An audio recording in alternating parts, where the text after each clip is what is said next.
I'm here with Keith Paxton. He's running for Alderman First Ward for re-election. And first off, Keith, just tell us a little bit about yourself. I live in Greeneville, grew up in Greeneville, grew up right over the hill off of South Highland. The home is still there. And then I grew up around the other parts of the town. And my wife is Sandra Paxton. We own the Little Top Drive-Thru restaurant. We're in our 70th year on our trademark sandwich, and a lot longer selling food as a family in Greeneville. And we're there on Main Street. I have two daughters, Tylen Adams, married to Justin. We've got a little grandson, Jensen, and another daughter, Jennifer, and she married Ryan. They just got married, Ryan Parvin from the Greeneville Builders, and they just got married just a couple of weeks ago. I think they're in their first month. And so we go to church here in Greeneville. We're always active. We're active with First Baptist. We're at Arrowhead Church on Main Street now. We've been active there for a year, and it's really growing. They've got a new facility there on Main Street. And so just stay active in the community. I grew up here, and I still live here, so our whole family's here. My mom's still alive, Charlotte. I'm the son of the late Sonny Lee Paxton. We had the Big Top, and there for a while we've had 15 restaurants, and we still got one still going. So why have you decided to run for re-election for alderman? Run for re-election, I mean, I ran to be active in the community. Run for re-election this time. You know, we're active downtown with the TIF and redoing Depot Street, working around the Depot Theater. You know, I wanted the redo of the Depot Street to extend on past the theater instead of stopping on Irish Street. So one thing I suggested at the meeting, and others did too, but I really did a push just to take it on down to the theater, since they're really active, and a lot of the buildings on that end of Depot Street are empty, and so we need to get them. I'd like to see some businesses in those buildings, and then, you know, the next stage would be to do something with the Main Street area, but just to stay active. I'm on a lot of boards. We're looking at getting a lot done. I know with the parking authority, we're looking at creating a parking garage right behind the Capitol Theater, at least a parking platform to start out with, and, you know, maybe extend to a garage. So creating more parking downtown, I'd like to stay in and see that come on, you know, to a reality. So we're already in a phase of purchasing a building and maybe another one.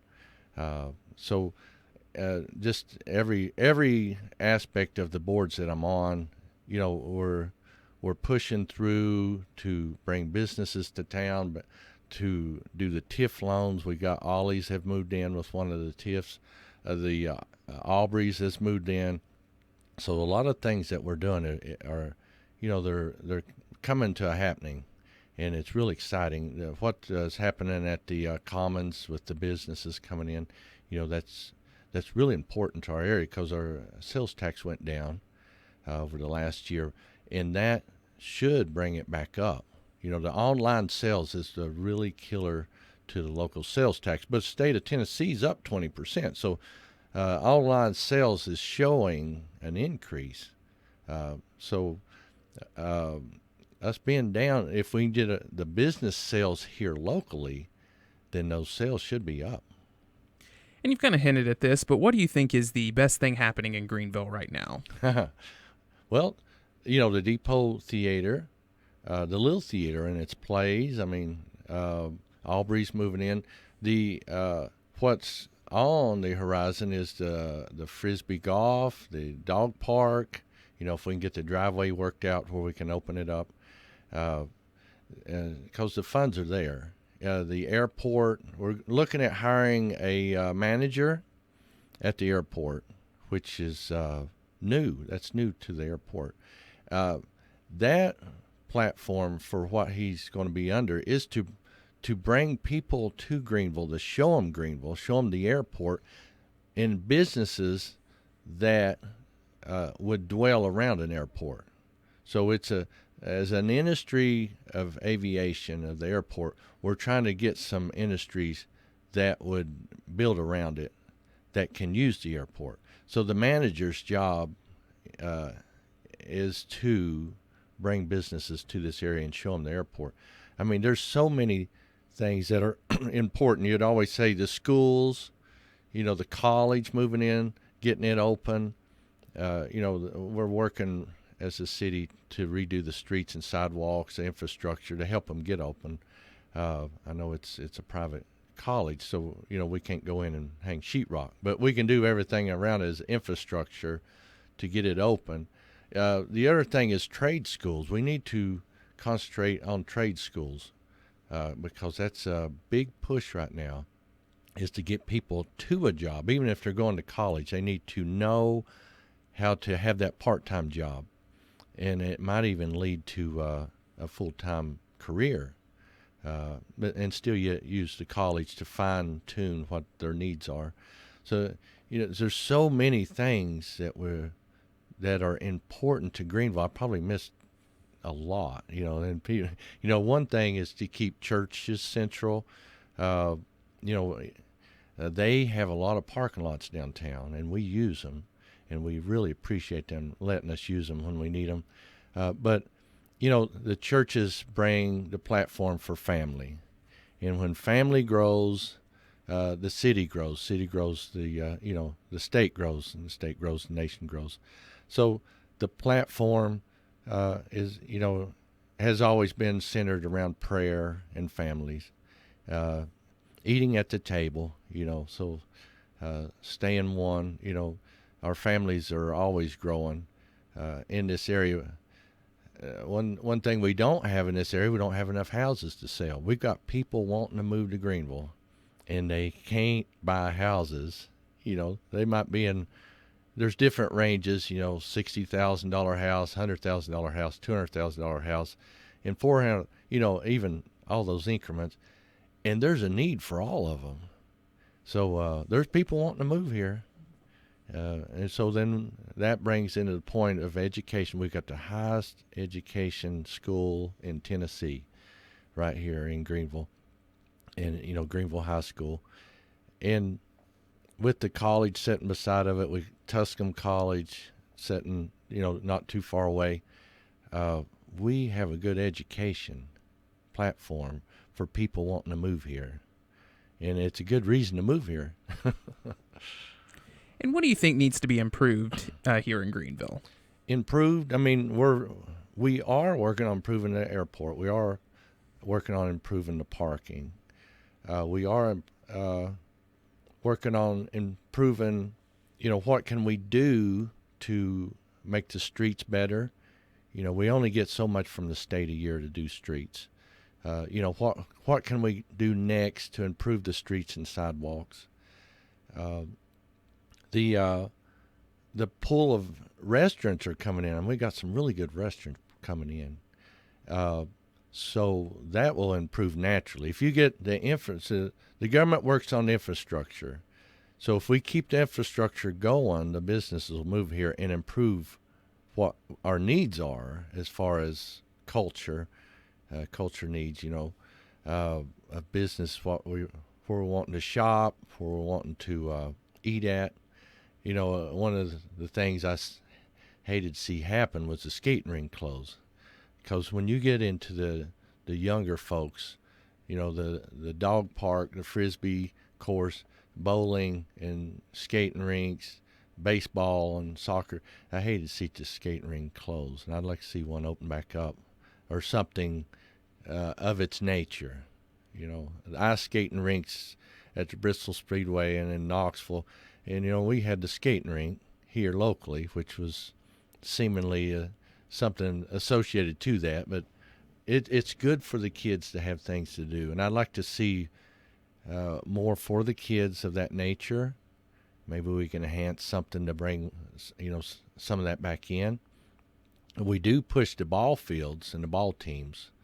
And the schools push them as well. But other things above that, would be nice to see come for the children, because we have such a diverse age group. We have children, which can use the new splash pad. We have young adults, they're needing homes, and we have the elderly, older adults. I don't know how to say that properly politically, but we have the Roby Center that helps. But there could be, I'm sure, other areas for that age group as well.